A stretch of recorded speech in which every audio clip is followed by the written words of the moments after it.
કેમ છો બધા? તમારા બધાનું સ્વાગત છે મારી વેરાયટીઝ ઓફ વિથની ચેનલમાં અને હું છું ચાંદની. તો કેનેડામાં આવ્યા એને મને 6 મહિના થઈ ગયા છે. આ 6 મહિનામાં મેં મારી જે યુનિવર્સિટી છે that is University Canada West, ત્યાં મારા 2 સેમેસ્ટર પણ પૂરા થઈ ગયા છે. સો આઈ થોટ કે ચલો આજે હું તમારી સાથે મારો એક્સપિરિયન્સ શેર કરું કે મારા 2 સેમેસ્ટર કેવા રહ્યા છે, કયા સબ્જેક્ટ્સ મેં લીધા છે, કેવી રીતે યુસીડબ્લ્યુનું સ્ટ્રક્ચર હોય છે. આ બધી જ વસ્તુ હું આજના વિડીયોમાં શેર કરીશ.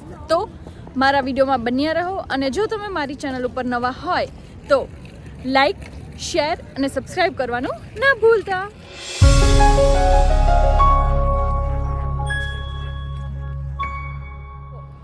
આજે છે સન્ડે અને હું છું અત્યારે ઇંગ્લિશ બે બીચ ઉપર, જે ખૂબ જ સુંદર છે. આઈ લવ ઇટ. આજે ખૂબ જ સરસ સની ડે હતો એટલે તમને દેખાતું હશે કેટલી બધી પબ્લિક જોવા મળે છે. અને અત્યારે વાગ્યા છે સાંજના 7:30 અને લુક એટ ધીસ.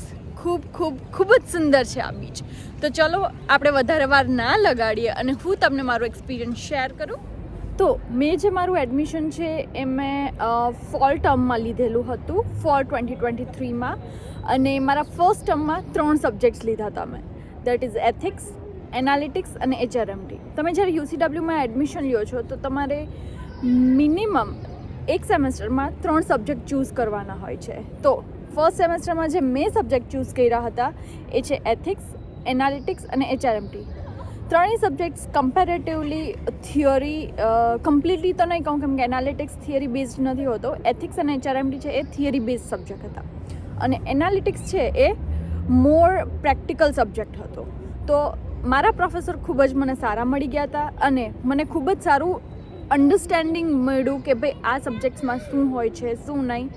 અને એથિક્સમાં હવે હું તમને અહીંયાનું કહું કે ભાઈ અંદર સબ્જેક્ટ્સમાં શું આપણે કરવાનું હોય છે. અહીંયા આપણે ઇન્ડિયાની જેમ એવરી ટાઈમ ફાઇનલ એક્ઝામ નથી હોતી. એ ડિપેન્ડ કરે છે કયા સબ્જેક્ટમાં તમારે ફાઇનલ એક્ઝામ હોય છે.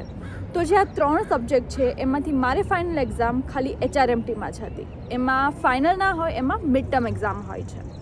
તો બટ એક્ઝામ સિવાય આપણે શું કરવાનું હોય છે, તો અસાઇનમેન્ટ્સ બનાવવાના હોય છે, વીકલી ડિસ્કશન હોય છે, ક્વિઝ હોય છે. તો ચલો હું તમને એના વિશે બધી માહિતી આપું છું. જે મારો એથિક્સ સબ્જેક્ટ હતો એમાં મારે એવરી વીક ડિસ્કશન કરવાનું હતું. સ્ટાર્ટિંગના મારે 3 to 4 વીક્સ ઇન્ડિવિજ્યુઅલ ડિસ્કશન હતું, જ્યાં સુધી મારું ગ્રુપ ફોર્મ ના થયું ત્યાં સુધી. દેન જ્યારે આપણે ગ્રુપ પ્રોજેક્ટ માટે પણ ગ્રુપ ફોર્મ થાય છે એ પછી અમારે 4th અથવા તો 5th વીકથી ગ્રુપ ડિસ્કશન કરવાનું હતું. દેટ મીન્સ જે OGLનો ક્લાસ હોય છે ત્યારે અમારે બધાએ ટીમ્સ ઉપર કનેક્ટ થવાનું, એ જે પ્રોપર અમારું ટૉપિક આપ્યો હોય એના ઉપર ડિસ્કસ કરવાનું અને એના ઉપર આખું જે અમારું ડિસ્કશન હોય છે એ લખી અને સબમિટ કરવાનું. એથિક્સમાં મારે ક્વિઝ નહોતી વીકલી, અને એક ઇન્ડિવિજ્યુઅલ અસાઇનમેન્ટ હતું અને એક મારું હતું ગ્રુપ અસાઇનમેન્ટ. એથિક્સમાં I can able to cover almost 75%, so that is good for મી.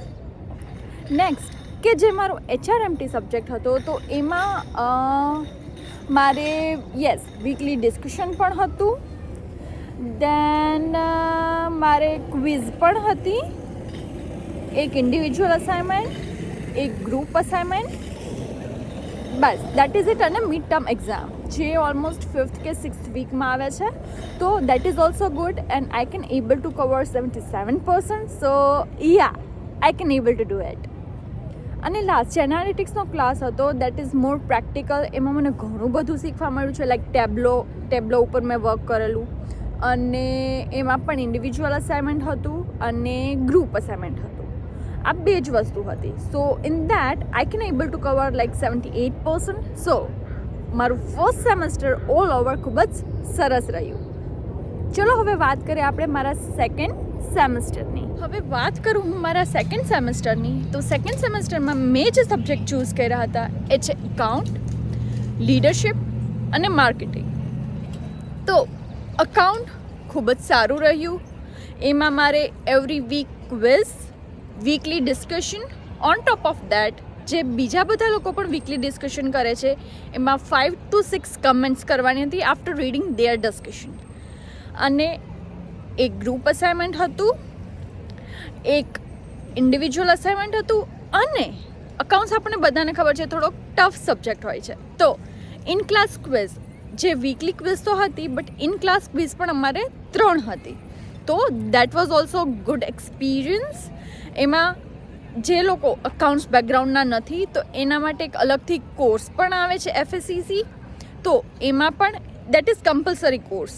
એના ગ્રેડ કે એવું કંઈ નથી હોતું બટ જે લોકોને અકાઉન્ટ્સનું બેકગ્રાઉન્ડ નથી તો અકાઉન્ટ્સમાં શું હોય છે, કેવી રીતે કરવાનું હોય છે, એ બધી ઇન્ફોર્મેશન આપણને એવાળા સબ્જેક્ટ્સમાં મળી રહે છે. And that is totally OGL class. So આપણે ત્યાં ક્લાસમાં જવાની જરૂર નથી. તો મારું અકાઉન્ટ્સનું બેકગ્રાઉન્ડ હતું. આ બધા જ જે ટોપિક્સ હતા જે મેં કવર કર્યા, for that I can able to cover 77%. યા, તો અકાઉન્ટ્સની વાત થઈ ગઈ. સેકન્ડ, લીડરશિપ છે એ ટોટલી થિયોરેટિકલ સબ્જેક્ટ છે. That was literally hard for me because મેં ખાલી BCom કરેલું છે. મારે BBAનું કાંઈ બેકગ્રાઉન્ડ નથી, મને એના માટે કંઈ ખબર પણ નથી પડતી. And that is literally tough for me. Though મેં એમાં મહેનત કરી. એમાં હતું અમારે every week quiz, individual assignment અને ગ્રુપ અસાઇનમેન્ટ. આ 3 જ વસ્તુ હતી. એન્ડ યસ, મારે એમાં ફાઇનલ એક્ઝામ પણ હતી. હા, તો આમાં આઈ can able to cover almost like 75 to 76%. So yes, I am happy કે એ મારું બેકગ્રાઉન્ડ નહોતું એમ છતાં પણ મેં હાર્ડવર્ક કરી અને એમાં સારો એવો સ્કોર લઈ લીધો છે. અને જે મારો થર્ડ સબ્જેક્ટ હતો એ હતો માર્કેટિંગનો. તો marketing that was really very tough. કેમ કે એમાં ક્લાયન્ટ સાથે કોમ્યુનિકેશન કરવાનું હોય છે, માર્કેટિંગના ઘણા બધા અપ્રોચીસ હોય છે, એ બધા આપણે કવર કરવાના. સેલ્સ ફોર્સ હોય છે. દેન અમારી જે ક્લાયન્ટ સાઇટ હતી એમાંથી અમારે ક્લાયન્ટ સાથે ડિસ્કશન કરી એના માટે શું કહેવાય છે ને, project charter, I guess, sorry હું ભૂલી ગઈ છું અત્યારે. મેં પ્રોજેક્ટ ચાર્ટર કરેલું છે, ગ્રુપ પ્રોજેક્ટ કરેલું છે. દેન એમાં સેલ્સ ફોર્સ છે એ કરેલું. એવરી વીક ક્વિઝ આપવાની છે. ઘણું બધું માર્કેટિંગમાં હતું અને લિટરલી આઈ કેન સે માર્કેટિંગમાં શીખવા જેવું ઘણું બધું છે. જો તમે અગર માર્કેટિંગના સ્ટુડન્ટ હોય, તમને એમાં અગર ઇન્ટરેસ્ટેડ હોય તો તમે સારો એવા માર્ક્સ અચીવ કરી શકો છો અને તમને ઘણી બધી વસ્તુ શીખવા પણ મળે છે. તો આ બધું થઈને આઈ can able to achieve 77% in marketing and I was very happy. હા, UCWમાં તમને ઘણું બધું શીખવા પણ મળે છે. ઇન ટોપ ઓફ દેટ જો તમને કંઈ પ્રોબ્લેમ લાગે તો પિયર ટ્યુટર પણ હોય છે, પિયર લર્નિંગ તમે લઈ શકો છો. તો આ ઘણી બધી એવી વસ્તુ છે કે જે UCW પ્રોવાઈડ કરે છે. તો આવો હતો મારા ફર્સ્ટ 2 સેમેસ્ટરનો એક્સપિરિયન્સ.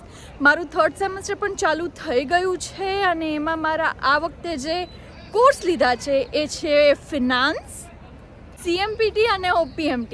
આ 2 સબ્જેક્ટ્સ પણ મેં લીધેલા છે. લેટ્સ સી હવે મારું સેમેસ્ટર કેવું જાય છે. તો હોપ તમને આ વિડીયો ગમ્યો હશે, ઘણી બધી ઇન્ફોર્મેશન મળી હશે. તો બસ આવી જ રીતે મારી ચેનલ ઉપર બન્યા રહો. આવજો.